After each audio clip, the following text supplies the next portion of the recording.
Kali ini kita akan membahas tentang beberapa langkah memperbaiki diri.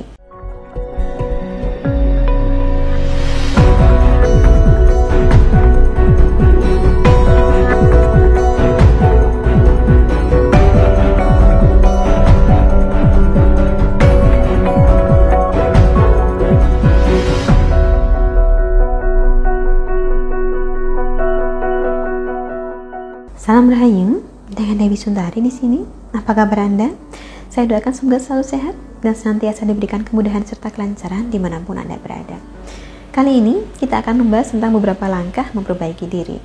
Bukan berarti kita bukan orang baik, tetapi sebaik apapun diri kita, pasti tetap ada hal-hal yang bisa kita perbaiki. Bukan juga karena kita berharap menjadi sempurna, karena kesempurnaan itu bukan milik manusia. Kita memperbaiki diri agar bisa menjadi pribadi yang lebih baik dari sebelumnya. Sekiranya bisa mendatangkan kebaikan bagi hidup kita, lantas kenapa tidak? Langsung saja, langkah pertama untuk memperbaiki diri adalah terlebih dulu kita perlu menerima segala kenyataan saat ini. Wajar bila kita ingin menjadi orang yang lebih baik. Tapi untuk menjadi orang yang lebih baik, kita harus bisa menerima diri sendiri dulu. Bahwasannya apa yang sejauh ini kita alami adalah normal, wajar, termasuk susahnya, senangnya, sakitnya, atau bahagianya. Terimalah semua pengalaman hidup yang telah kita lalui hingga di titik ini. Kemudian langkah kedua, tentukan tujuan untuk diri Anda sendiri. Kira-kira apa yang Anda inginkan? Tentukan itu dulu. Tidak perlu takut kalaupun nantinya tujuan ini tidak tercapai. Bukan itu intinya. Kita tetap boleh berangan setinggi langit, ini tetap lebih baik daripada tidak memiliki tujuan hidup sama sekali. Langkah ketiga, tentukan apa yang harus diubah. Bagian mana dari diri kita yang perlu diperbaiki. Ketahui apa kelemahan Anda. Lalu belajarlah untuk mengubahnya sedikit demi sedikit. Dan jika ini merupakan suatu kelemahan yang tidak mungkin Anda ubah, maka sembunyikanlah sejauh mungkin. Langkah keempat, jadilah pemaaf. Bukan hanya memaafkan orang lain saja, tetapi memaafkan diri sendiri juga. Ada kalanya kita bisa dengan mudah memaafkan orang lain, tetapi memaafkan diri sendiri justru tidak bisa. Sering menyalahkan diri sendiri. Tidak bisa menerima kekurangan diri sendiri.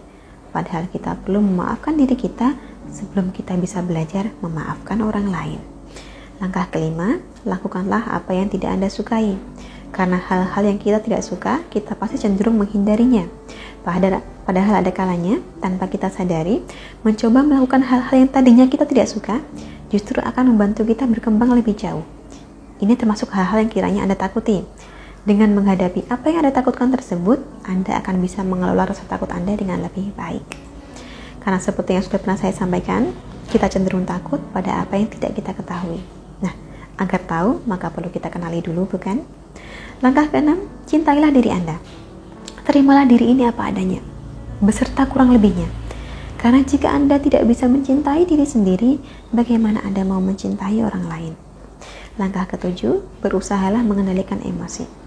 Termasuk iri hati dan kemarahan kita. Karena emosi berlebih merupakan perasaan yang sangat tidak baik untuk dipelihara. Adalah sesuatu yang manusiawi ketika kadang kita merasa marah terhadap keberhasilan orang lain. Tapi kita juga harus bisa melihat bahwa ini merupakan kemarahan yang tanpa sebab. Hal yang demikian ini bila dibiarkan hanya akan berdampak buruk bagi diri kita sendiri. Lebih baik, cobalah untuk menerima keberadaan orang lain. Mengakui orang lain bukan berarti kalah dari orang lain. Malah bisa jadi ini merupakan kesempatan bagi kita untuk memperbaiki diri dan menjadi lebih baik lagi. Langkah ke-8, maafkanlah orang lain.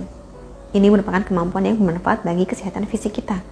Sebab yang namanya dendam itu bisa meningkatkan tekanan darah. Sedangkan kemampuan memaafkan justru bisa meredakan stres. Jika Tuhan bisa memaafkan kesalahan hambanya, sebesar apapun kesalahan itu, masa iya kita sebagai manusia tidak bisa memaafkan sesama manusia? Kemudian langkah yang ke-9, carilah tokoh panutan bagi diri Anda.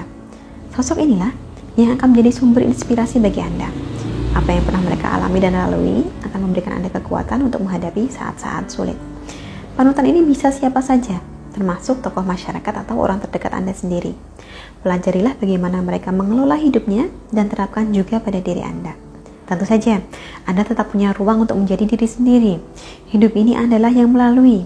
Tetapi di saat ketika Anda tidak tahu harus bagaimana, tidak tahu harus berbuat apa, maka panutan inilah yang akan menjadi contoh bagi Anda. Nah, kurang lebihnya, ke-9 langkah inilah yang bisa kita tempuh bila ingin memperbaiki diri. Sekali lagi, bukan untuk menyempurnakan diri kita sebagai manusia yang memang tidak mungkin jadi sempurna, tapi untuk menjadi pribadi yang lebih baik dari sebelumnya.